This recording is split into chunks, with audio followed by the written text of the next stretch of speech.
बिस्मिल्लाहिर्रहमानिर्रहीम। अस्सलाम वालेकुम नाज़रीन, आप तकरार प्रोग्राम देख रहे हैं। मैं इमरान खान। 9 मुहर्रम हराम है और 10 मुहर्रम हराम के बाद चीज़ें बहुत तेज़ी से आगे बढ़ेंगी। 25 मई को जो कुछ हुआ पाकिस्तान तहरीक इंसाफ के कारकुनों के साथ, उनका ये मानना है कि उसका एहतसाब होना चाहिए और यहाँ पे बहुत सख्ती के साथ निपटा जाएगा उन तमाम एलिमेंट्स से। एक GIT यहाँ बन रही है, एक GIT वफाक में बन रही है। ऐसा लगता है कि दोनों एक दूसरे के ऊपर ज़्यादा से ज़्यादा दबाव डालना चाहते हैं या अपने आप को बचाने के लिए दूसरे पर भी उसी लेवल का दबाव डालना चाहते हैं। लेकिन एक चीज़ आज और हुई है। आज एक GIT बनी है जिसमें तहकीकात होंगी उस हवाले से कि हमारे जो सानिया हुआ बलूचिस्तान में हेलीकॉप्टर हादसे में कीमती हमारे ऑफिसर्स जो हैं पाक फ़ौज की, उनकी शहादतें हुई। उसके बाद कुछ प्रोपेगेंडा तो इतना बड़ा नहीं था जितना उसको हमारे कुछ सहाफ़ियों ने अपने मिलियंस के अकाउंट्स के साथ फैलाया और फैलाकर उसको एक बहुत बड़ा हवा बना दिया। उसमें एक चीज़ मेरे साथ भी जुड़ती है और मुझे अभी पता चली है हाल ही में, और जब मुझे पता चली है तो मैंने उसका जिक्र भी किया है, आपके सामने भी रख देता हूं ताकि रिकॉर्ड के ऊपर रहे। मेरा ट्विटर अकाउंट जो है पिछले जुम्मे को हैक हो गया था और वो 4 दिन तक हैक रहा। 4 दिन के बाद मेरा अकाउंट जो है वो रिकवर हो गया। जब मेरा अकाउंट रिकवर हुआ तो वो जो आदमी रिकवर कर रहा था, लड़का मेरे साथ था, उसने कहा जी आप अल्हम्दुलिल्लाह का ट्वीट करें। मैंने अल्हम्दुलिल्लाह का ट्वीट किया तो उसने कहा जी आपका रिकवर हो गया, ये आप देख लें, आपके 3.5 मिलियन फॉलोअर्स वापस आ गए हैं। अब FIA के अंदर लोगों ने मौजूदा हुकूमत को ये मशवरा दिया है और उन्होंने ये प्लान किया है कि ये वो पहला ट्वीट है अल्हम्दुलिल्लाह का उस हेलीकॉप्टर के गिरने के बाद जहां से फ़ौज की तौहीन या शोहदा की तौहीन शुरू हुई थी। अंदाज़ा कीजिए आप। और इसके ऊपर अब एक केस खड़ा किया जा रहा है। एक बच्चा है 17-18 साल का, उसको गिरफ्तार किया गया। इसको घर से उठाया गया रात को 2:30 बजे। इसके वालिद को भी साथ उठाया गया मेरी इत्तला के मुताबिक, और इसके भाई को भी साथ उठाया गया। ये फैमिली क्यानी फैमिली है, जेलम के रहने वाले हैं, जहाँ कैंट के एरिया में अब रहते हैं, लाहौर में। इसको उठाया गया रात को 2:30 बजे।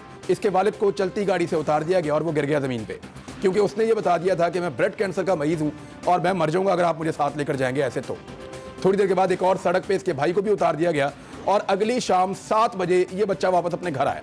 उसकी जानिब से जो बयान रिकॉर्ड करवाया गया, जिसको पाकिस्तान के तमाम मीडिया पे चलाया गया, कि उसने जिन लोगों से इंस्पिरेशन ली थी ये गलत काम करने के लिए और ये नामुनासिब ट्वीट करने के लिए, जिसमें शोहदा के लवाकिन के लिए दिल आज़ारी थी, जिसमें शोहदा के खिलाफ तौहीन आमेज़ जुमले शामिल थे। 50 फॉलोअर हैं वैसे उस बच्चे के ट्विटर के ऊपर, 50 फॉलोअर्स हैं उस बच्चे के। लेकिन जिन सहाफ़ियों ने उस बच्चे का स्क्रीनशॉट उठाकर उसको रीट्वीट करके फैलाया है, उनके मिलियंस में है। तो असल में जुर्म किसका हुआ? जिसने नफरत की उसका जुर्म है, या जिसने नफरत की आग को मजीद पेट्रोल डाल के पहले भड़काया और भड़का के उसको फैलाया पूरे पाकिस्तान के अंदर, जुर्म उसका है। अगर तो एक GIT बन रही है तो उसके ऊपर भी ज़रूर तहकीकात करे। इसमें ISI भी शामिल है, FIA भी शामिल है और IB भी शामिल है, और ये 3 महकमे मिलकर 6 लोगों की एक इंक्वायरी टीम है जो इसके ऊपर तहकीकात करे। उम्मीद करता हूँ कि मुझे, क्योंकि नज़र आ रहा है कि इसमें फंसाने की कोशिश की गई और उस पर बाकायदा दबाव डलवा कर मेरा नाम बुलवाया गया है, तो बहुत मुमकिन है कि मुझे भी बुलाया जाएगा। तो वहाँ जाकर मैं जवाब दूंगा और चीज़ें बताऊंगा और वो चीज़ें सामने रखूंगा जहाँ पे असल में तौहीन हुई है हमारी फ़ौज की, हमारे इदारे की, और जहाँ असल में तौहीन हुई है और ज़्यादती की गई है फ़ौज पाकिस्तान के साथ, वो चीज़ें सामने रखूंगा। यानी मेरी फ़ौज का मोराल इतना कमज़ोर तो नहीं हो सकता ना, मेरी फ़ौज का मोराल इतना कमज़ोर नहीं हो सकता कि मरियम नवाज़ तो अपने ज़ाती ट्विटर अकाउंट से, जिसमें मिलियंस के अंदर फॉलोअर्स हैं, वहां से फौज की तौहीन करे और मोराल ना गिरे, और 17 साल के बच्चे के 50 फॉलोअर वाले अकाउंट से मोराल गिर जाए। ये नहीं हो सकता। नवाज शरीफ इस फौज का मोराल अपने बयानात से नहीं गिरा सके। ख्वाजा आसिफ ने पार्लियामेंट के फ्लोर पे खड़े होकर जो कुछ कहा, फौज का मोराल नहीं गिरा सके। PTM ने क्या कुछ नहीं कहा, फौज का मोराल नहीं गिरा सके। मौलाना फजलुर रहमान ने जो कहा वो तो मैं यहां बयान भी नहीं कर सकता, तो फौज का मोराल तो वो भी नहीं गिरा सके।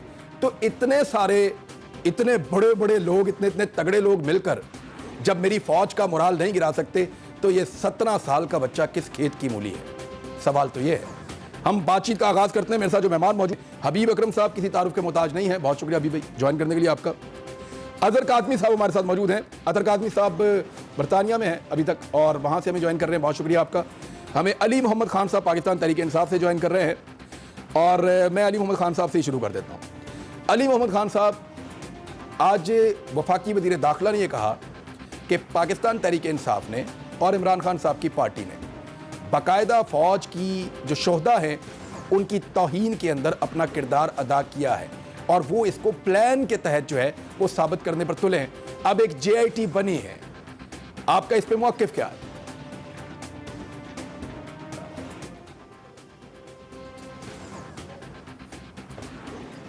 अली मोहम्मद खान साहब, मेरी आवाज आ रही है आपको? मेरे ख्याल में आवाज नहीं जा रही, आवाज शायद नहीं जा रही। हबीब अकरम साहब, इसमें से क्या निकलेगा? यानी आज तक कभी हमने ऐसे देखा नहीं कि इतनी ये JIT बन रही है इन चीज़ों के ऊपर। 1, 2, 4 ट्वीट्स होंगे मैक्सिमम बेवकूफ़ लोगों के, और उनको उठाकर ये सारा किया जा रहा है। ये क्या चाहते हैं? देखिए इमरान, इसमें थोड़ा सा एक इस वाक़े की सेंसिटिविटी का भी अंदाज़ा हमें करना चाहिए। वो ये है कि शहदा की बात हो रही थी। हम फ़ौज के ऊपर लाख दफ़ा तनकीद करते रहते हैं, लोग भी बात करते रहते हैं कि फ़लाँ ने ऐसे कर दिया, फ़लाँ ने ऐसे कर दिया, लेकिन जहाँ पर शहदा की बात आती है वहाँ पर काफ़ी ज़ुबानदराज लोगों को भी मैंने ज़ुबान बंद करते हुए देखा। तो लिहाजा एक तो जब शहदा का मामला हुआ और फिर वो आपको पता है कि वो लम्हात क्या थे, और फिर उसके बाद फिर हमारे जो कोर कमांडर यानी जिसे फ़ौज की ज़ुबान में नेक्स्ट इन लाइन लोगों में से एक आदमी जो है वो अपना काम करते हुए, सैलाब ज़दगान की देखभाल करते हुए वो एक हेलीकॉप्टर में जाता है और उसके साथ सीनियर लोग मौजूद हैं, और वो हेलीकॉप्टर हादसे का शिकार हो जाता है जिसमें वो कीमती जानें चली जाती हैं। और हमें शहदा 6 शहदा हमारे सामने, मतलब शहदा का नंबर एग्जैक्ट मैं नहीं कह सकता, लेकिन वो लोग शहीद हो जाते हैं। ये न सिर्फ फ़ौज का बहुत बड़ा लॉस है बल्कि पाकिस्तान का बहुत बड़ा नुकसान है। एहसान में ज़ाहिर है किसी को भी ये बात नहीं करनी चाहिए कि मैं अपने सियासी नज़रियात की वजह से एक ऐसे इदारे पर तनकीद करूं या ऐसे इदारे के नुकसान पर खुदा न खास्ता खुशी मनाऊं जिस पर मुझे किसी भी नागहानी हालत में अपने डिफेंस के लिए इन्हिसार करना है। तो अगर तो जो भी करता है तो ये सबसे अव्वलन बेवकूफ़ी है। लेकिन जब 17 साल का बच्चा करता है तो मैं समझता हूँ कि 17 साल के बच्चे के साथ जो सलूक हमने किया कि उसको बाकायदा टीवी पर लाया गया, उसका बयान रिकॉर्ड कराया गया और फिर उससे पूछा गया कि तुमने इंस्पिरेशन क्या दी? आपने ख्वाजा आसिफ का, राणा सनाउल्लाह का, नवाज शरीफ का, मरियम नवाज का, अल्ताफ हुसैन का, ये इसका आसिफ जरदारी का किसी का बयान सुना है ऐसी बयान देने के बाद? देखिए उनको इसके साथ ना मिलाए थोड़ा सा। उसमें इमरान ये बात है कि वो एक नॉर्मल हालात में जब फौज की एक पॉलिटिकल पोजीशन हुआ करती थी या जब कभी हुई तो उस वक्त के बयान। अभी भी मैं आपको एक चीज दिखाऊं, ये जो पर्टिकुलर मामला है इसको शहादत के साथ जो आपके APS के बच्चे हैं ना जी, उनको लेकर जो प्रोपेगेंडा किया गया उससे ज्यादा तो मेरे ख्याल में उन बच्चों से ज्यादा बड़ा ये वाकया नहीं। बेशक उसको लेकर पॉलिटिकल लोगों ने प्रोपेगेंडा किया और फौज पे उंगलियां उठाई और ये तक कहा यानी मरियम नवाज का ट्वीट मेरे सामने पड़ा, मैं इसको पढ़ना भी नहीं चाह रहा यहाँ पे। नहीं, आप ना ही पढ़े तो अच्छी बात है। पढ़ना भी नहीं चाह रहा हाँ। यानी इस किस्म की घटिया जुबान इस्तेमाल की, और शहीद बच्चे और वो फौजी घरानों के बच्चे, उनसे ज्यादा कीमती तो असासा कोई नहीं था। वहां पे आपके ख्याल में मरियम नवाज का कोई स्टेटमेंट नहीं आना चाहिए था कि जी मैंने उससे इंस्पिरेशन लेके ये किया और मैं ये मजबूर थी? वहां क्यों नहीं हुआ? देखिए ये बात ठीक है आपकी कि इसमें एक बज़ाहिर जो है हिकमत अमली का तज़ाद नज़र आ रहा है, लेकिन हमें इस तरह की चीज़ों को बिलखुसूस जब वो बच्चे हों, देखिए अब मेरे बच्चे भी इस उम्र में है जिस उम्र में इस बच्चे का जिसमें ये बच्चा है, अरसलान है शायद उसका नाम माफ़ कीजिएगा, बच्चों से कहीं तलखी हो जाती है। बच्चे कभी उन हुदूद का ख्याल या उन नज़ाकतों का ख्याल नहीं रख सकते जिनकी तवक्कुआत आपसे और मुझसे वाबस्ता की जा सकती है। टीवी पे दिखा रहे हैं, उसका ब्लर भी नहीं कर रहे हैं। मेरा ख्याल ये है कि ये एक नामुनासिब बात हुई है और इसको इस तरह नहीं लिया जाना चाहिए और इस पर इतनी संजीदगी का मुजाहरा करने की ज़रूरत नहीं थी। उसके वालिद को फ़ोन कर दिया जाता कि जनाब आपने ज़रा बच्चे को समझाएं, आप देखें कि कितना सेंसिटिविटी है, इस सेंसिटिविटी के लिए का एहसास दिला दिया जाता तो ये काफ़ी था। इसको अली मोहम्मद खान साहब अब आपके साथ जोड़ रहे हैं, राणा सनाउल्लाह साहब वफाकी वज़ीर दाखिला, वो कह रहे हैं इमरान खान न्याजी और उनकी पार्टी ने ये किया है सारा कुछ और दे आर रिस्पॉन्सिबल कि वो शोहदा की लवाहिकीन की दिल आज़ारी के मुर्तकिब हुए हैं और अब इसके ऊपर एक JIT भी मौजूद है। ओपिनियन क्या आपका सर? बिस्मिल्लाहिर्रहमानिर्रहीम, अल्लाहुम्मा सल्लि व सल्लिम मुबारक अला सय्यिदिना मोहम्मद। सबसे पहले तो जो हमारे शोहदा हैं मैं ये समझता हूँ कि बहुत बड़ा लॉस है और मैं अपनी अगर लिविंग मेमोरी में याद करूं तो एक जो बड़ा लॉस हमारा हुआ था 17 अगस्त था मेरे ख्याल में सन 87 का, जो हमारी तमाम टॉप ब्रास जो है वो शहीद हुई थी उसमें जनरल ज़िया साहब के ज़माने में, और एक ये बहुत बड़ा लॉस हुआ है। वैसे तो बीच में हमारे बहुत सी लॉसेज हुए हैं लेकिन एक साथ इतने हाई लेवल के सिपाही से लेकर जनरल तक एक ही जगह शहादतें, ये बहुत बड़ा नुकसान है कौम का। शहादतें हमारे सर का ताज हैं, लेकिन इस तरीके से जाना जो है सबको अफसरदा कर गया। और पूरी कौम, मैं समझता हूँ कि वो 48 घंटे एक शश पंज में रही, बहुत अफसरदा रही, बहुत परेशान रही। बहरहाल हम सब, हमारे दिल जो है उन फैमिलीज के साथ हैं, क्योंकि ये तो जो भी गुफ्तगू हो रही है वो तो अपनी जगह, चलो आगे उस बात करते हैं, लेकिन जो इस सारे क्राइसिस में, इस सारे इम्तिहान जो कौम से, जिससे कौम गुजरी है, असल में तो वो इम्तिहान उन फैमिलीज का है जिनके प्यारे इसमें शहीद हुए हैं, चाहे वो जनरल साहब की फैमिली है या ब्रिगेडियर साहब की, या जितने भी उसमें और अफसरान साहब हैं, बाकी लोग हैं।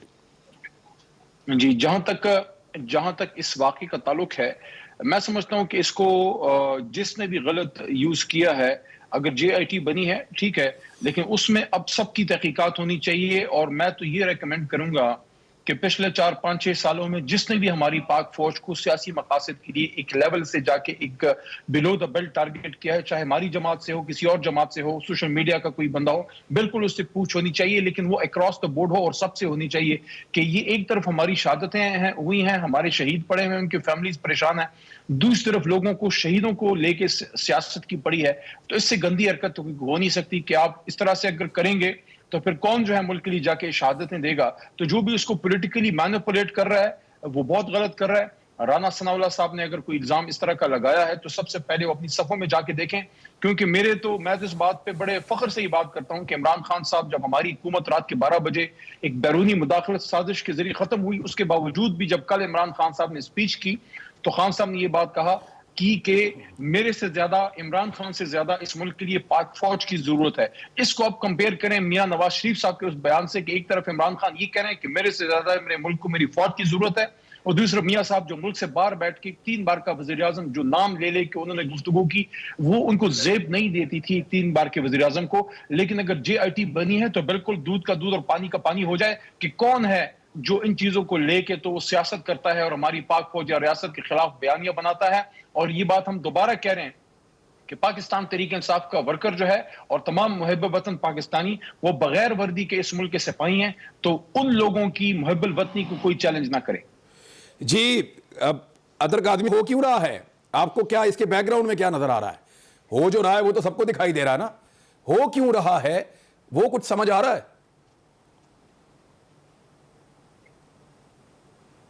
बड़ी बात तो ये है कि है ना, और हमारी जो अफवाज है, हमारे गाजी हैं, ये हमारी रेड लाइन है। इसलिए कि हर सियासी जमात कह देती है कि ये मियां साहब रेड लाइन है, खान साहब रेड लाइन है, अल्ताफ भाई हमारी रेड लाइन है। हमारी रेड लाइन हमारे गाजी और हमारे शोहदा हैं। कोई भी शख्स गाजियों के खिलाफ, शोहदा के खिलाफ कोई भी बात करेगा तो ये कौम कभी भी उसको माफ नहीं करेगी और कौम उसके सामने भी खड़ी होगी। यहाँ पे हुआ ये है कि यहाँ पे मेन मकसद ये नहीं है कि किसी ने कोई मनफी प्रोपेगेंडा किया शोहदा के हवाले से। वो तो आपने ही बता दिया कि ऐसी ट्वीट जिसने किसी को देखा ही, कोई उसको देखता ही नहीं, उसको सामने क्यों लाया गया। बुनियादी मकसद ये है कि जब आप, ये सलीम साफी और अंसार अब्बासी साहब ने मेहरबानी की है जी, उनके मिलियंस के अकाउंट है, उठा के उसको कहां से कहां पहुंचा दिया। अच्छा, मैंने टू बी ऑनेस्ट वो ट्वीट नहीं देखी जो है, पर मुझे यही पता चला कि मीडिया में आई है और किसी और सहाफियों ने शेयर किया तो उसके बाद वो हाईलाइट हुई है। अच्छा, अब ये है कि ये किया क्यों जा रहा है? किया इसलिए जा रहा है कि ये बुनियादी तौर पे सियासी मैदान में इस वक्त इमरान खान का मुकाबला नहीं कर सकते। इन्होंने सब कुछ करके देख लिया। जो इस मुल्क में ये दावा करते थे ना कि हम बयानियां बनाते हैं, ये आपकी गलत फहमी है। बयानियां आवाम लेके चलती है, बयानियों की जामिन और आपकी जितनी भी चीजें होती हैं उसकी जामिन मुल्क की आवाम और उनका कलेक्टिव विजडम होता है। जिस चीज को वो सही समझते हैं उसको लेके आगे चलते हैं। इन्होंने साबका क्रिकेटर से भी बयान दिलवा दिए, दीगर लोगों से भी चीज कर ली, सब कुछ करके देख ली। अब ये जो इस वक्त ये कर रहे हैं ना, ये बुनियादी तौर पे हमारे शोहदा के साथ ये जुल्म कर रहे हैं कि उनकी शहादत को ये इस तरह की कंट्रोवर्सी उठाने की कोशिश कर रहे हैं उनकी शहादत के बाद। इस कौम में मेरा नहीं ख्याल कि कोई भी ऐसा बंदा है जिसको इस हवाले से कोई तकलीफ हो। जो 1-2 भटके हुए लोग हैं उनको ना कोई अहमियत देता है ना कोई उनको सुनता है, पर लेकिन इस मौके को इस्तेमाल किया जा रहा है इस सारे गेम के अंदर अपने सियासी मकासद के लिए। जो लोग ये कर रहे हैं उनको खुद भी तो सोचने की जरूरत है क्या नॉकआउट का एक सोर्स बनाया जा रहा है, टेक्निकल नॉकआउट करना है। सोर्स बनाया जा रहा है। दूसरा देखिए, वो अकल के अंधे बुनियादी तौर पे ये तासुर दे रहे हैं कि एक वो जमात जिसको करोड़ों लोग वोट डालते हैं, वो करोड़ों लोग खुदा ना खास्ता हमारी फौज या हमारे शोधा के हवाले से कोई मनफी रवैया रखते हैं। Exactly. ये आप क्या तासुर कायम करना चाहते हैं? तो मेरे ख्याल में ये जुल्म कर रहे हैं, उनको खुद सोचना चाहिए। इस तरह बयानिए नहीं बनते, सियासी मैदान में मुकाबला करें। वैसे हबीब अकरम साहब, ये बड़ा अहम नुक्ता है, क्योंकि पाकिस्तान इंसाफ की मकबूलियत इस वक्त अगर कहें कि अपनी में राज पे है तो वो तो है।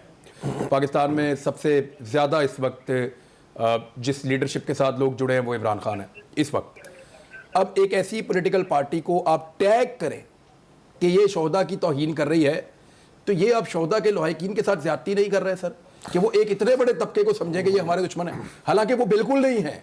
ये यानी मरियम नवाज अपने ट्विटर के ऊपर लिखे हुए बयान के लिए जिम्मेदार नहीं है, इमरान खान एक नामालूम बच्चे के ट्विटर के ऊपर लिखे हुए बयान के लिए जिम्मेदार है। ये कैसे हो सकता है?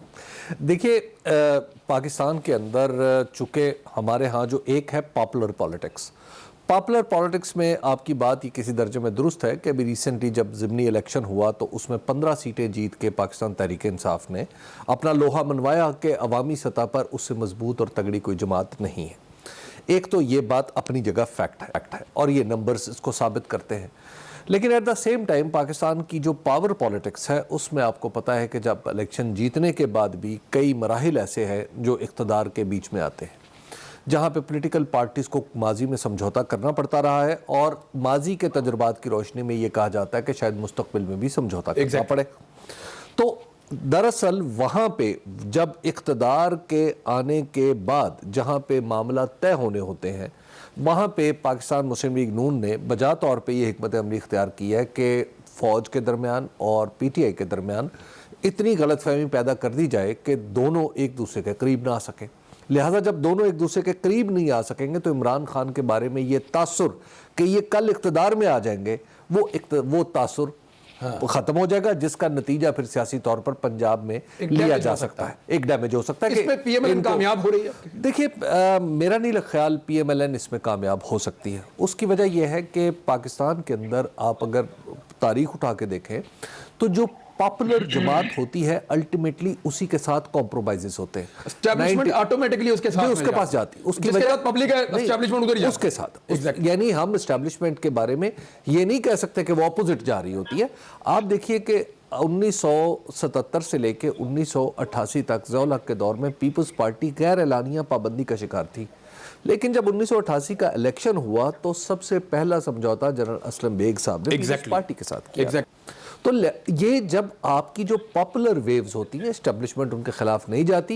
ये बेसिकली मिस रीडिंग है। एस्टैब्लिशमेंट को एक्चुअली हुकूमत में रहना होता है। ब्रेक लेनी है सर यहाँ पे। एस्टैब्लिशमेंट को ये नुक्ता बड़ा क्लियर आपने किया। एस्टैब्लिशमेंट को रहना है हुकूमत में और हुकूमत के साथ एक्चुअली वो रियासत चलनी है ना, हुकूमत के जरिए चलनी, वो अपोजिशन के साथ तो नहीं जा सकते ना जी। एक्चुअली उनको नजर आ रहा होता है कि जिसकी हुकूमत बन रही है उनका टिल्ट उस तरफ हो जाता है। और हमने यही पीपल्स पार्टी के साथ भी हुआ, यही PMLN के साथ भी हुआ और यही PTI के साथ भी हुआ। और इस मरतबा भी अगर ये होना है तो फिर उधर ही होना है जहां पे लोगों की तवज्जो, और उसी वक्त होना है जब होना है। चल एक ब्रेक ले लेते हैं, ब्रेक के बाद वापस आते हैं। क्या मुमकिन है कि इमरान खान साहब को नाअहल कर दिया जाए और इमरान खान साहब नए और जल्दी इंतखाबात के लिए मैक्सिमम क्या कर सकते हैं? ब्रेक के बाद वापस आए।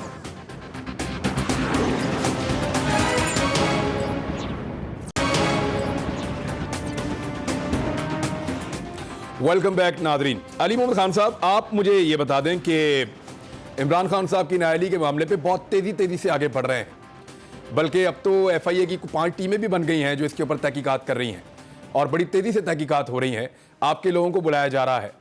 क्या इस केस के अंदर इमरान खान साहब को नाअहल होने के बाद आपकी पार्टी उस तरह रह सकेगी जिस तरह, या पहले तो ये बताएं आपको लग रहा है कि वो नाअहल हो जाएंगे? क्योंकि हुकूमत को तो बहुत दे आर श्योर शॉट, उनको लगता है और उनके पास यकीन दहानी है, ऐसा लगता है कि इमरान खान साहब तो गए। इमरान खान साहब की सूरत हाल ऐसी है कि ये जो अपने आप को बड़े तीसमार खान कह रहे हैं, उनका मुकाबला इनसे है ही नहीं। ये तो किसी शुमार कतार में भी नहीं है। ये तो बेसिकली यूज हुए हैं उस बैन अल-क़वामी एस्टैब्लिशमेंट और बैन अल-क़वामी इस्तेमार के सामने जो नहीं चाहती थी कि पाकिस्तान में एक ऐसी सेल्फ इंडिजिनस हुकूमत हो और एक ऐसा लीडर हो जो कि पाकिस्तान को उठाए, तीसरी मुल्क के दुनिया के इस मुल्क को उस लेवल पे लेके जाए जो हमारा जो है वो मिराज है। मैं इसके हवाले से ये कहना चाहता हूं कि इमरान खान साहब को इस वक्त अगर किसी की ये सोच है कि उनको नॉकआउट करके से बाहर निकालें, तो ये उनकी बहुत बड़ी भूल है, क्योंकि इस वक्त वो सिर्फ पाकिस्तान के नहीं, उम्मत मुस्लिमा के एक बहुत जय्यद और एक बहुत बड़ी एक पेडेस्टल पे अल्लाह ने उनको खड़ा कर दिया है। इमरान भाई, ये मेरी बात सुन लें कि हर किसी को अल्लाह ताला ये मौका नहीं देता, ये हर किसी पे अल्लाह की फैजान नहीं होती कि पाकिस्तान से जाके अमेरिका में यूनाइटेड नेशंस में खड़े होके हुर्मत रसूल सल्लल्लाहु अलैहि वसल्लम पे वो हुर्मत के सिपाही के तौर पे वो अपना एक किरदार अदा करे, या पाकिस्तान जो 75 साल से अमेरिका की गोद में बैठा हुआ है और ऐसी गोद में बैठा हुआ है कि उसने कभी सर पे हाथ रखा तो पीछे से उसने थपक भी मारी। हमने एक ऐसी आजाद खारजा पॉलिसी की बुनियाद रखी कि हमने अमेरिका से दुश्मनी नहीं करनी, लेकिन हमने रूस से भी ताल्लुक रखना है, चीन से भी मजबूत करना है। और मैं आपको इमरान भाई एक बात भी बताऊं कि जब ये दूसरी इस्लामी सरबराही कॉन्फ्रेंस की जो हमारी जो OIC मीटिंग हुई यहाँ पे इस्लामाबाद में, वहां इमरान खान साहब ने एक बात की कि मैं चाहता हूं, और वो स्पीच ऑडियो का थोड़ा सा प्रॉब्लम है, वापस आता है। उसमें उन्होंने जी बोलिए ब्लॉक की कि हमें इस्लामिक ब्लॉक की तरफ जाना चाहिए। ये वो चीजें हैं जो उनको एक्सेप्टेबल नहीं है, इस वजह से वो नॉकआउट करना चाहते हैं। लेकिन हम इंशाल्लाह पूरी कौम इमरान खान साहब के साथ है, हमारी अदालतें आजाद हैं और हमें पूरा कवी उम्मीद है इंशाल्लाह कि सुप्रीम कोर्ट में जब ये बात जाएगी तो ये 2 दिन भी ये केस अपने पैरों पे खड़ा नहीं हो सकता। वो पाकिस्तानी जिनके चंदे से ये मुल्क चलता है और ये पार्टी चलती है, जिनके ओवरसीज जो हमारा पाकिस्तान अंदर बैठा है, उनको आप फॉरेन एजेंट्स कहते हैं। और मुझे आप इमरान भाई एक बात बताएं, ये जो इन्होंने फॉरेन फंडिंग की बात की, 8 साल से हम पे फॉरेन फंडिंग का इल्जाम लगाया, इसी इलेक्शन कमीशन की जो इस वक्त एक बायस्ड किरदार जो है माजरत के साथ मैं कह रहा हूं अदा कर रहा है, उसमें फॉरेन फंडिंग के इल्जाम को उन्होंने खुद ही रद्द कर दिया कि ममनूआ फंडिंग है। और उसमें उन पाकिस्तानीज का जो पाकिस्तान से बाहर जाके मेहनत करते हैं, $500, $50, $10 बेच के मनी लॉन्ड्रिंग जो होती है ना, वो बैगों में होती है, वो लॉन्चों में होती है, वो थ्रू बैंकिंग चैनल्स नहीं होती। और मुझे बताएं कौन सा रॉ, कौन सा मोसाद, कौन सा KGB और कौन सा CIA का जो है और MI6 का कोई बंदा निकला है जिसने हमें फंडिंग की, जो हमें कहते थे एजेंट है। आज कौम इस बात को भी देख ले कि एक तरफ इमरान खान है जिसको हटाया है अमेरिका की ईमा पे, और दूसरी तरफ उनके सारे चेले चांटे हैं जो अमेरिका की गोद में बैठ के अमेरिका को गाली भी देते हैं, लेकिन उनकी ईमा पे उनके एक मनपसंद लोगों को जो है वो लाया गया है। मैं समझता हूं तारीख उन लोगों को माफ नहीं करेगी जिन्होंने रात के 12 बजे 22 करोड़ अवाम की मैंडेट की तौहीन की है। ठीक है कादमी साहब, ये इमरान साहब को आपके ख्याल में अगर इलेक्शन कमीशन के ऊपर तकिया करें, या आप ये सोचें कि इलेक्शन कमिश्नर ने करना है तो इन्होंने तो निकाल देना जो दिखाई दे रहा है, यानी वो तो वैसे ही करेंगे जैसे उनको हुक्म दिया जाएगा। बज़ाहिर इस तरह के एलिगेशन उनके ऊपर लगाए जा रहे हैं। और जो हमें दिखाई दे रहा है कि इलेक्शन कमिश्नर का या चीफ इलेक्शन कमिश्नर का जो पाकिस्तान तहरीक इंसाफ का उनके साथ रवैया है, वो भी एक वजह हो सकता है कि रिएक्शन वहाँ से आ जाए। और इस किस्म का फैसला जिसके ऊपर जिस तरह की उंगलियां उठाई जा रही हैं, तो इंसाफ की तवक्को तो नहीं है पाकिस्तान तहरीक इंसाफ को। अगर इलेक्शन कमीशन के मामले में देखें तो उम्मीद कम है, फिर क्या होगा सर? देखिए, जिस तरह पहले अभी जिक्र कर रहे थे आपके, स्टैब्लिशमेंट हमेशा चलती है कि जिस तरफ अवामी मूड होता है, जो अवामी मूड आपको नजर आता है, जो पॉपुलर रहता है, इसलिए कि रियासत चलानी है, रियासती अमूर चलाने। लेकिन यहाँ पे हमें थोड़ी सी जो है ना चीजें मुख्तलिफ लग रही है। अवामी मूड को बदलने की कोशिश की जा रही है। एग्जैक्टली इस वक्त आप अवामी मूड के आगे बंद बांधने की कोशिश कर रहे हैं मुख्तलिफ तरीकों से। कभी वो बंद उठा के आप सुप्रीम कोर्ट में ले जाते हैं, कभी आप आधी रात को वो बंद उठा के ले जाते हैं अदालतों के सामने रख देते हैं, कभी वो बंद उठा के ले जाते हैं डिप्टी स्पीकर के पास के जनाब अब तुम ये बंद यहाँ पे खड़ा कर दो, यहाँ पे अवाम रुक जाए। अवामी जो रेला होता है और जो अवामी मकबूलियत होती है वो ना किसी फैसले के ताबे होती है, ना वो किसी बंद के ताबे होती है। जो लोग ये कर रहे हैं उनको ये समझने की जरूरत है कि आप जितनी मर्जी कोशिश कर लें, आप जिधर मर्जी ले जाएं चीजों को, आप इस तरह चीजों को सेटल नहीं कर सकते। अब आप इलेक्शन कमीशन के फैसले की बात कर रहे हैं, वो जितना भोंडा फैसला है वो आपने भी देखा और मैंने भी देखा। उस फैसले के बाद दोबारा अब एक और तोशाखाना का जो रेफरेंस है वो भी इलेक्शन कमीशन में भेजा सर। उस फैसले के बाद तो इलेक्शन कमिश्नर को चाहिए कि एक फैसला करें कि आइंदा कोई फैसला ना करें जिस तरह का वो फैसला है। मेरे ख्याल में अब फैसला ये हुआ है कि अब वो फैसला होगा जो हम फैसला करेंगे, तो अब ये उसी किस्म के फैसले हैं। और ये फैसला कौन फैसला होगा आपके ख्याल में? ये फैसला कौन फैसले हो रहे हैं। अब मसला ये है कि जब से ये हुकूमत आई है एक ही इनका जो है ना एक ही वाबिला है, तोशाखाना। तो हम तो समझ रहे थे कि नैब में रेफरेंस आएगा, एंटी करप्शन करेगी, FIA करेगी, इमरान खान के खिलाफ क्रिमिनल चार्जेस होंगे, लेकिन उस तोशाखाना को भी उठा के ये अपने मनपसंद SHO के सामने ले गए, यानी इलेक्शन कमीशन में ले गए। उसकी जुरिस्डिक्शन नहीं बनती। मसला ये ना, पर रिलीफ वहां से मिलेगी ना, वहां पे उम्मीद तो मिलती है ना, वहां पे इनको उम्मीद नजर आती है। तो ये हर चीज इस तरह करने की कोशिश कर रहे हैं कि टेक्निकल बुनियादों के ऊपर हम इसको नॉकआउट कर दें। मैं दोबारा कहूंगा, मैंने जिस वक्त कासिम सूरी साहब ने रूलिंग दी थी और सुप्रीम कोर्ट के अंदर केस था और पाकिस्तान इंतखाबात की तरफ जा रहा था, उस वक्त मैंने अर्ज की थी कि खुदारा इंतखाबात की तरफ चले जाएं, नहीं तो बहस इस सियासत से निकल के इदारों की तरफ चली जाएगी और कोई भी इसका बोझ नहीं उठा सकेगा। अभी भी मौका है, इंतखाबात की तरफ जाएं, खुदारा मुल्क के इदारों को कंट्रोवर्शियल ना बनाएं। किसी के लिए इलेक्शन कमीशन कंट्रोवर्शियल है, किसी के लिए अदालत कंट्रोवर्शियल है और किसी के लिए खुदा न खास्ता कोई और इदारा कंट्रोवर्शियल बन रहा है। ऐसा मत करें, इंतखाबात की तरफ जाएं और बचाएं पाकिस्तान को भी और इस मुल्क की सियासत को भी और जमहूरियत को भी। अब अभी भाई, अगर आप इसको स्पेक्ट्रम में रख के देखें तो क्या आपको लगता है कि नवाज शरीफ का और इमरान खान का जो केस है नाअहली का, वो एक ही तरह का और उसका इम्पैक्ट भी एक ही तरह का आएगा? देखिए इमरान, मैं नाअहलियों के ख़िलाफ़ हूँ। 2012 में मेरी सहाफ़ती ज़िंदगी में पहली बार बाकायदा तौर पे एक नाअहली हुई और यूसुफ रज़ा गिलानी की। मैंने उस वक्त भी लिखा कि ये दस्तूर में आपने वज़ीर आज़म को निकालने का चौथा दरवाज़ा डाल दिया है, इसको अभी बंद करें। ये नहीं होना चाहिए कि एक आदमी मुंतखब होकर आए और अदालत से किसी बुनियाद के ऊपर उसकी किसी बारीक बुनियाद पे उसको निकाल दें। मैं नवाज शरीफ के केस को भी, नाअहली के केस को, मैं दूसरे केसेस की बात नहीं, नाअहली वाले केस के जो सुप्रीम कोर्ट का फैसला है, मैं उस इस्तदलाल पे इतना अरसा गुजर जाने के बावजूद भी खुद को कायल नहीं पाता। ठीक है। और अगर आज इमरान खान का केस भी इसी तरह सामने आता है और इन्हें नाअहल करने की कोशिश की जाती है, तो मैं समझता हूँ कि इमरान खान की नाअहली का कोई जवाज और कोई मवाद मौजूद नहीं। बात कर रहा हूँ, ये तो आपका उसूल, कोई जवाज और मवाद ऑन रिकॉर्ड है जो आप कह रहे हैं, तो ऑन रिकॉर्ड है। जो पब्लिक ओपिनियन इसके ऊपर, देखिए हमें यहाँ पे थोड़ी पब्लिक ओपिनियन इस पे आपको डिवाइडेड नजर आएगी। कुछ लोग समझेंगे कि नवाज शरीफ साहब का फैसला दुरुस्त है और इमरान खान साहब को अगर इसी मुसीबत से गुजरना पड़ता है तो गलत है, या वाइस वर्सा भी हो सकता है।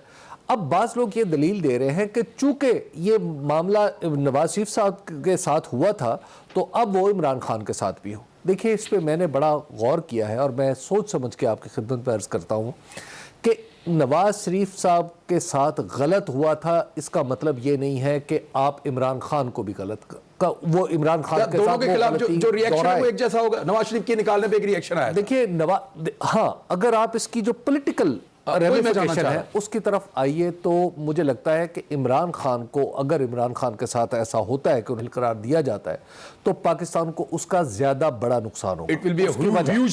उसकी वजह यह है कि जब नवाज शरीफ को नाअहल करार दिया गया था तो उनके पीछे शौक ऑब्जर्वर मौजूद थे, यानी लोगों को नजर आ रहा था अगर ये नहीं तो शहबाज शरीफ नहीं तो मरियम नहीं तो हम, इधर ये एक शौक ऑब्जर्वर उनके खानदान की सूरत में नजर आ रहा था।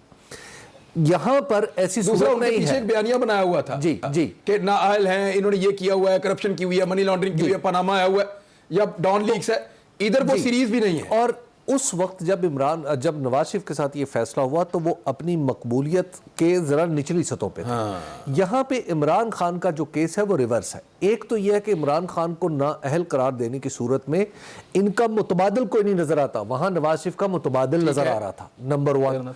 नंबर 2 यह है कि जो इमरान खान है उनका जो इनकम्बेंसी का बोझ है वो मकबूलियत में ढल चुका है। अब लोग उनसे ये नहीं पूछ रहे कि तुमने हुकूमत में क्या किया था, लोग ये पूछ रहे हैं तेरू कड्या क्यों गया सी। मैं ब्रेक के बाद आप ही से शुरू करता हूँ। ये मैंने ये कैंपेन देखी ना, इसमें एक ही नारा था पाकिस्तान तरीके इंसाफ वालों का, हर जगह जाते थे डोर टू डोर, कल्ले नू सारे पै गए ने। ये क्या है? आप क्योंकि बहुत कवर करते हैं इलेक्शन को और आप लोग किस बुनियाद पे इलेक्शन में वोट डालने के लिए सोचते हैं, अपने आप को कायल करते हैं। ब्रेक के बाद ना ब्रेक।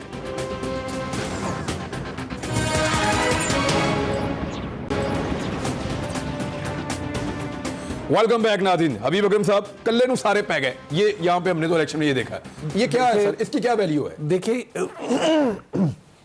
इमरान खान बहुत शुरू में, मुझे याद है जब 96-7 में ये आए थे तो हम इन पे तनकीद किया करते थे। उस वक्त हम चूँकि जर्नलिज्म में इब्तदा थी हमारी, तो हम उस वक्त तनकीद किया करते थे कि ये नवाज शरीफ और आसिफ अली जरदारी को और बेनज़ीर भुट्टो को, नवाज शरीफ और बेनज़ीर भुट्टो को इनफैक्ट ये एक ही सिक्के के 2 रुख करार दिया करते थे।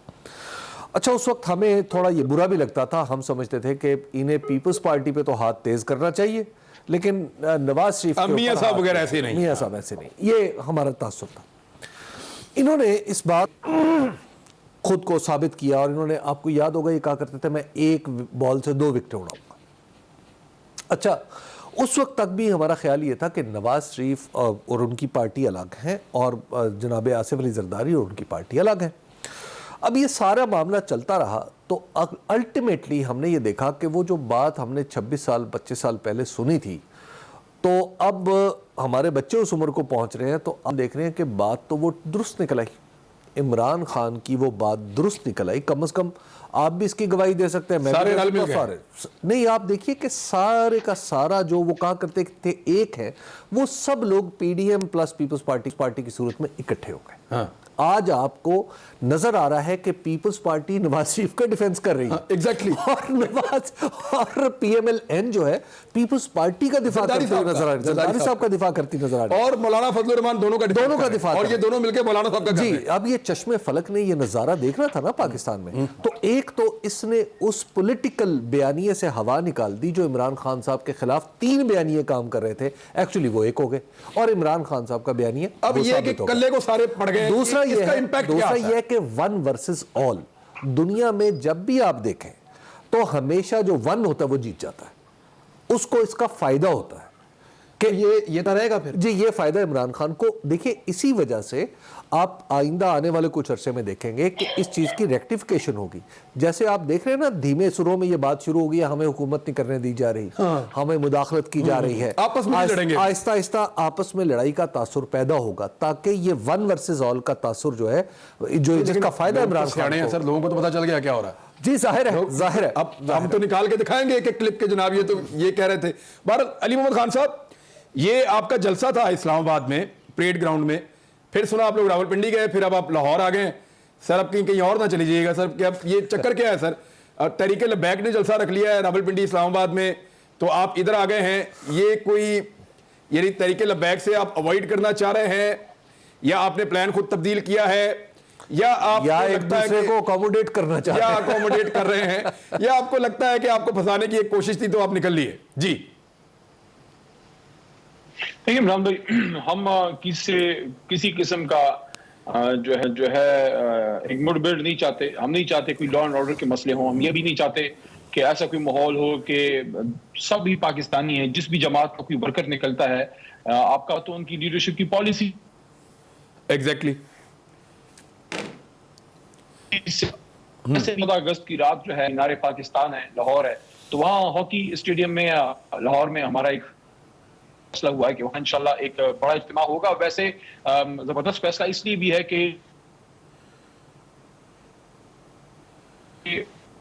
बड़ी दफा उनका दिल किया, लेकिन इनकी जोर जबरदस्ती, इनकी हुकूमती हठधर्मी और जबर से लोगों को पकड़ा गया, उनकी बेइज्जतियां की गई, लोगों के घरों को जो है वो इज्जतें तार तार की गई, लोगों की गाड़ियां तोड़ी गई, पर्चे काटे गए।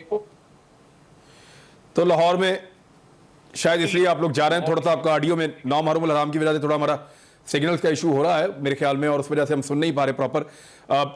अदर काज़मी साहब, अब स्ट्रेटजी क्या हो सकती है इमरान खान साहब की? देखें, वो एक स्टेप आगे जा रहे हैं कि मैं बताऊंगा अब क्या करना है और हकीकी आज़ादी कैसे हासिल करनी है। वो एक के बाद एक स्टेप पे लेकर जाते हैं, फिर अगले स्टेप पर लेकर जाते हैं। ये सारी चीज़ें पैरेलल चल रही हैं कि ये कर दो, वो कर दो, टेक्निकल नॉकआउट करो। वो अपना जो असल ग्राउंड है, जो एक डेमोक्रेट का होता है कि पब्लिक के साथ अपने आप को जोड़ के रखो, वो उसको छोड़ने में तैयार नहीं है। 9 सीटों पे इलेक्शन लड़ने का ऐलान कर दिया है। ये पाकिस्तान में कभी तारीख में, शायद खित्ते में कभी नहीं हुआ, कहीं नहीं हुआ, हमने सुना ही नहीं कभी। 9 सीटों पे इलेक्शन लड़ने का ऐलान कर दिया, और अब ये भी बताएंगे 13 अगस्त को कि आगे करना क्या है। आप क्या देख रहे हैं इसमें? देखिए, मसला ये है कि ये लोग अभी तक ना ये वही सियासत कर रहे हैं जो जिस तरह की ये सियासत 90 की दहाई में करते थे, और जिस किस्म की सपोर्ट उस दौर की सहाफत से उनको मिलती थी। अब ये समझते हैं कि जिस तरह हबीब भाई ने जिक्र किया कि कुछ अरसे के बाद ये तासुर कायम कर देंगे कि जनाब हम तो बिल्कुल अलग-अलग हो गए, हमारी सब कुछ मंशूर डिफरेंट है, हमारे नजरियात डिफरेंट हैं, और हम लोग अब खान साहब के सामने आ गए अलग-अलग। नहीं, मसला अब ये है कि ये टिकटॉक का दौर है, और खान साहब साहब सियासत कर रहे हैं टिकटॉक के दौर की सियासत, जो इनको समझ नहीं आ रही है। अब तो आप ये बयानियां बनाते हैं ना कि हम ये करेंगे, हम वो करेंगे। एक टिकटॉक की वीडियो जो एक मंडी बहादीन में बैठा हुआ बच्चा अपलोड करता है, वो एक सियासी जमात के बयानिए की, वो जिसे कहते हैं ना, परखचे उड़ा देता है, एक टिकटॉक की वीडियो। तो ये समझ नहीं पा रहे कि हम किस तरीके से इन सारी चीजों को मैनेज करें। और दूसरी बात यह है कि इन सब के हवाले से अवाम के तहफुजात थे। एक बड़ा जो बड़ा एक गिला था, शिकवा था कि जिस किस्म का रवैया हालिया अरसे में इन लोगों ने पाकिस्तान की अफवाज के हवाले से रखा, उनके खिलाफ जो इन्होंने बयानात दिए, माजी में भी जो इन्होंने बयानात दिए, अब ये सारे इकट्ठे हो गए हैं। और ये जब तासुर मिला कि खुदा ना खास्ता जैसे कोई हमारा इदारा भी इनके साथ है, तो उस इदारे की अपनी पॉपुलैरिटी को कितना नुकसान पहुंचा। तो ये जितने ज्यादा इकट्ठे होंगे उतना ज्यादा इनको नुकसान होगा। इमरान खान सियासत लेके आ गया सड़कों पे, ये लोग आदी हैं सियासत बंद कमरों की करने वाले। आसिफ अली जरदारी बंद कमरे में जोड़ तोड़ तो कर सकता है, उसको आप लाड़काना में भी खड़ा कर देंगे तो पीपल्स पार्टी के 4 वोट कम होंगे। और इसी वजह से अब इनकी ख्वाहिश ये है कि मियां साहब आए इंतखाबी सियासत में, और इंतखाबी सियासत में मियां साहब का किरदार बेहतर हो सकता है। पंजाब में उनका वोट बैंक है, ये वो भी करके देख लें। इनके लिए वो भी आसान नहीं होगा, बेशक मियां साहब वापस आ भी जाएं। तो मेरे ख्याल में इस वक्त जो इमरान खान जो सियासत कर रहा है, वो इन सब के लिए उसको संभालना थोड़ा सा मुश्किल हो रहा है। एक ब्रेक ले लीजिए, यहाँ पे एक ब्रेक लेकर हम वापस आते हैं। अली मोहम्मद खान साहब, पहले आपसे शुरू करूंगा ब्रेक के बाद।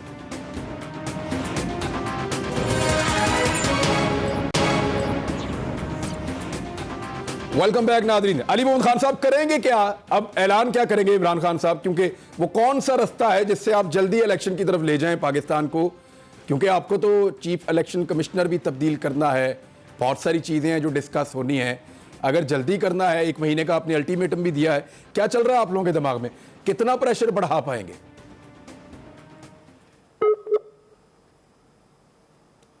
अली मोहम्मद खान साहब, मेरी आवाज़ आ रही है आपको?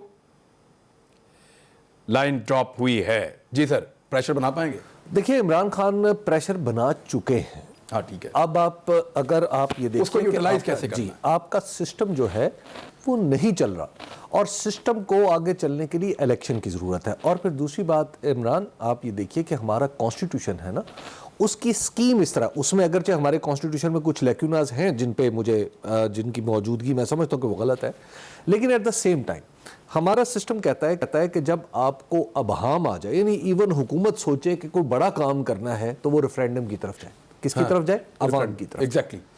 हर 5 साल बाद अवाम की तरफ लाजमी जाए। फिर क्या कहता है, छोटे अगर आपने काम करने हैं ना शहरों के, जमूदारी हो जाए, लोकल बॉडीज का सिस्टम वहां लेके, यानी हर जगह उसने अवाम की हाकमियत को लोग गलत फैसला नहीं कर सकते, और हर जगह जहां अबहाम हो वहां अवाम की तरफ जाने के लिए कहा है।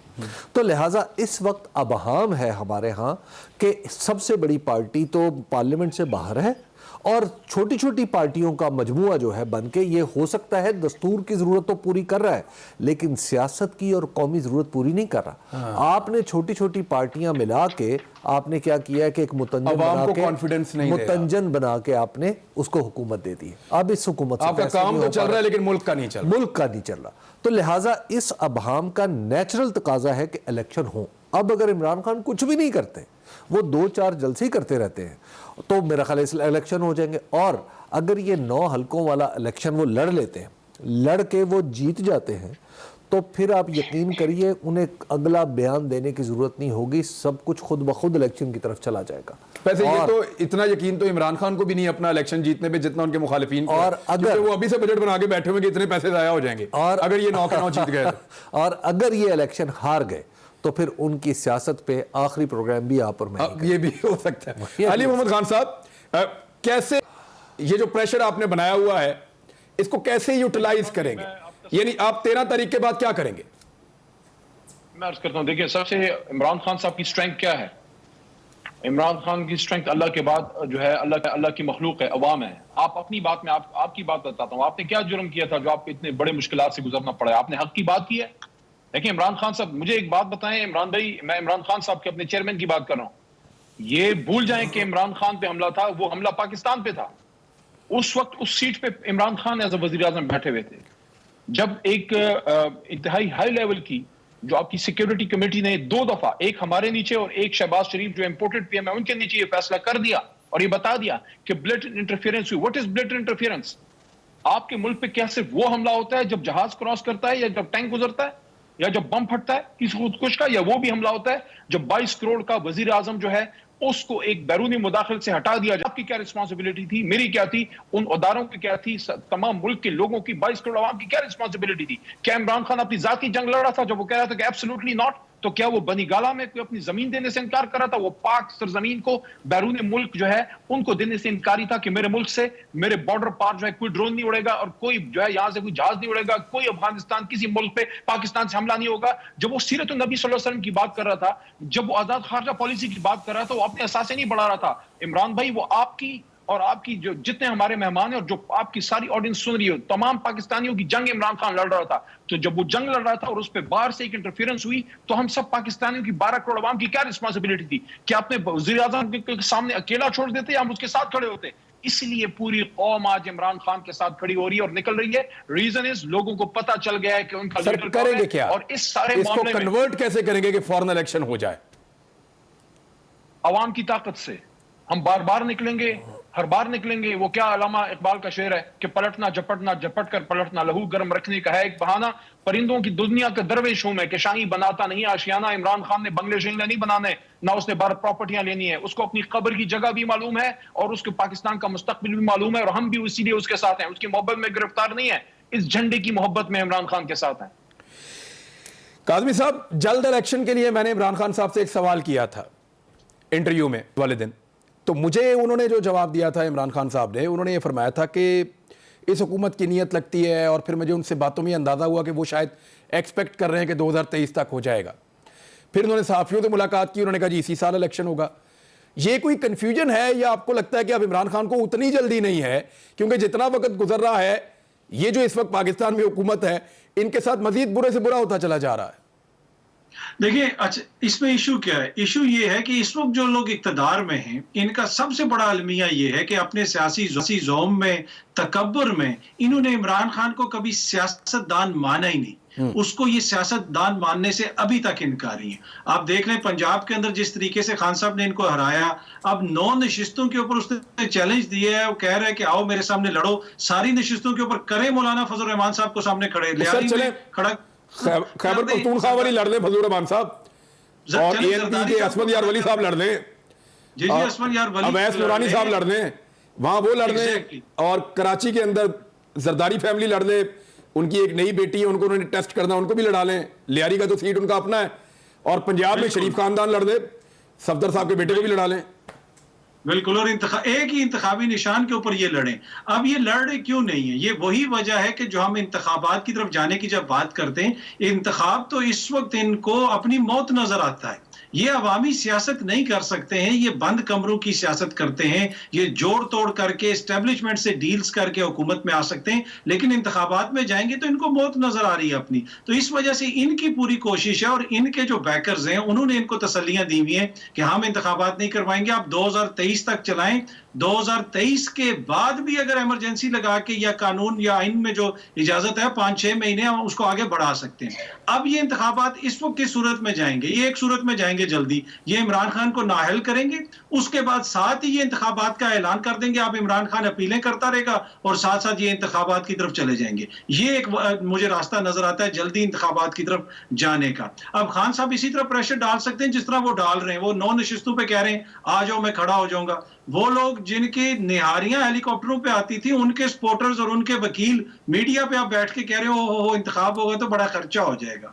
मतलब अभी आपको पहली दफा पाकिस्तान में इंतखाब हो, कभी नहीं। स्विमिंग पूल पे करोड़ों रुपया खर्च दिया, वहां खर्चा नहीं हो रहा था, और इंतखाब पे खर्चा हो जाएगा।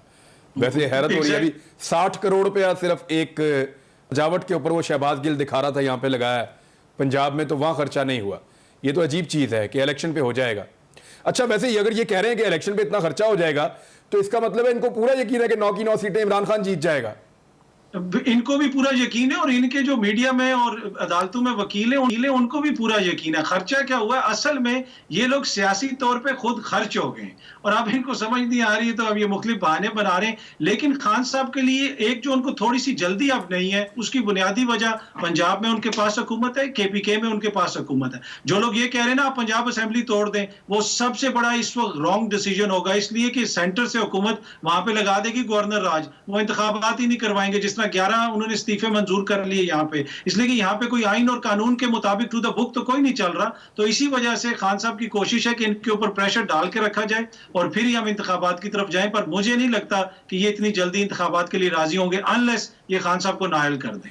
हबीब भाई, ये जो एक स्ट्रेटेजी बनाई है कि अगर वफाक के अंदर राणा साहब हमारा बाजू मरोड़ेंगे तो हम पंजाब में फिर इनका बाजू मरोड़ेंगे, ये काम करेगी? ये बदकिस्मती है लेकिन काम करेगी। ये पाकिस्तान की बदकिस्मती है कि आपके है तो अनफॉर्चुनेट चीज़ ना कि इस्लामाबाद और लाहौर या इस्लामाबाद और पेशावर एक दूसरे के मुकाबले पे आ जाए। बात यह है कि लेकिन ये काम आप करेगी, आप देख लीजिएगा कि जितना वहाँ से दबाव और यही करना पड़ेगा जी। और देखिए जब परवेज इलाही वैसे ये कर भी गुजरेंगे, जब आप क्रूड पावर का मुकाबला शुरू हो जाए, जब नंगी ताकत का मुकाबला शुरू हो जाए, तो फिर आपके पास क्या जवाब रहता है? अगर मैं आपके ऊपर अगर आपको मारने को दौड़ूं तो आपके पास क्या चीज़ है? आपके पास यही जवाब है ना, आपके पास ये जवाब आ जाएगा कि आप भी फिर मुझे मारने को दौड़े। अगर तो हमने वफाक और सूबे का मामला इस तरह चलाना है तो नहायत बदकिस्मती की बात है। ये राना सनाउल्लाह साहब को भी सोचना चाहिए और ये पाकिस्तान तहरीक इंसाफ को भी सोचना चाहिए जिसकी ये हुकूमत पंजाब में है। देखिए, इस मामले को ख़त्म करने की कोशिश करें, कहीं ऐसा ना हो कि वफाक और सूबों में जो गलत फहमियाँ इतनी पैदा हो जाए। वो कहते हैं ना कि जो गिरें नाखूनों से लगाई जाती हैं फिर वो दांतों से खोलना पड़ती है। हम वो गिरे ना लगा जाएं पाकिस्तान के अंदर, तो लिहाजा इस मामले को पीछे रखना चाहिए। और मेरा ख्याल यह है कि जो वज़रा होते हैं वफाक के वज़रा, वफाक के ऊपर ये ज़्यादा जिम्मेदारी है।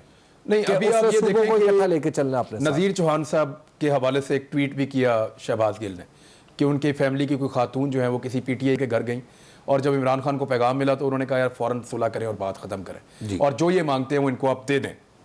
एक तो ये भी एटीट्यूड हो सकता है, दूसरा ये हो सकता है नहीं सबक सिखाओ और अटैक करो, क्योंकि ये भी करते हैं।